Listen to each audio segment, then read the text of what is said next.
Exercise number 11, 840 word at the rate 100 word per minute. So be ready, start. Mr. Chairman, sir, a discussion has been held today on a very important subject. All the honorable members who have taken part in this discussion have given some very good suggestions. I am grateful and thank them for it. You know how much awakened the people have become today.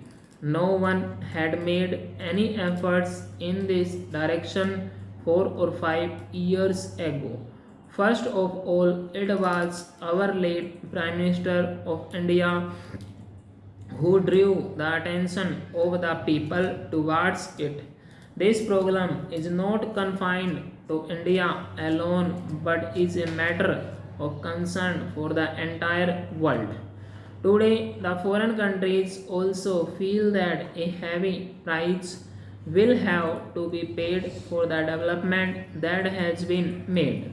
To fight against nature too suicidal, and you all know, and the foreign countries are also saying that if there had been leisure development and the environment had remained unaffected, that might have been better. The health standard of the people is declining these days. This would not have happened otherwise. It is essential that every individual in every country should enjoy good health. However, the level of environmental pollution is somewhat larger here than in other countries. There are three major problems facing our country today. The first is that of floods, the second is of drought, and the third is of pollution. You may be aware that deforestation is the main reason underlying the problems of floods and drought. If the mountains are denuded of forests, there is no obstruction to the flow of water downwards and first eroding soil along with it. In this manner, the rivers get flooded in our country. About 4 crore hectares of land is flooded. On an average, 1 crore hectares of land is flooded every year. In case of very heavy floods, 4 crore hectares of land may be flooded. Stop. However, on an average, 1 crore hectares of land is affected by floods every year. The main reason underlying drought is the lack of greenery. You will notice that Gujarat, Rajasthan, and several other states are often hit by drought. The main reason is that these areas are denuded of forests. Trees are felled. A law has been enacted in this regard, but there are some shortcomings in it. The honorable members have rightly pointed out that stringent punishment can be avoided under this law, and we must follow it vigorously. We would be considering the law soon and would make necessary amendments in it so that this law becomes as effective as the pollution laws. I would state certain things later on. We want that similar stringent law should be framed about felling of trees also. Along with this, I think that unless people's cooperation is there and until it takes the form of a people's movement, it will not yield the desirable results.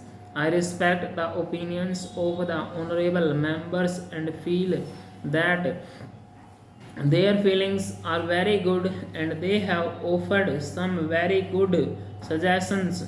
I would cite an example of the golden times to emphasize the importance, recognition, and respect that our ancient sages gave to the forests. And honorable members from Rajasthan was speaking here. I will tell you a story from Rajasthan which is 250 years old. According to this old story, the Maharaja of Jodhpur had once ordered the felling of trees for constructing a place. In those days, lime was used for the construction of buildings, but it was to be seasoned before it could be used, and wood was required for that purpose.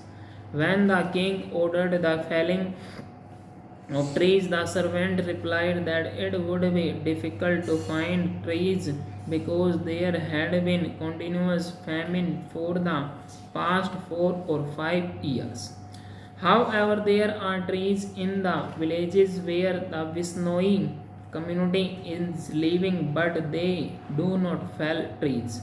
It is against their religion because trees, as well as human beings, both have life in them, and as such, there is no difference between the two.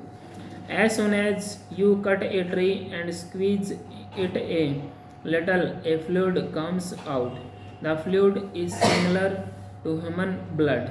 Therefore, it is a religious belief that felling a green tree is a sinful as killing any other form of life. But the king ordered the trees to be cut and said that it hardly mattered that they were Visnois.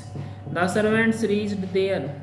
As soon as they started cutting a tree, a woman came out and asked as to why they were felling the trees. The servants placed that they were only obeying the orders of the king. The women made great efforts to stop that and said that cutting of trees was against her religion. Finally, to cut the long story short, the woman was put to death. When her three daughters came forward to offer resistance, they also met the same fate. Later, thousands of people assembled there. This happened in a village which is at a distance of 20 miles from Jodhpur. Full stop.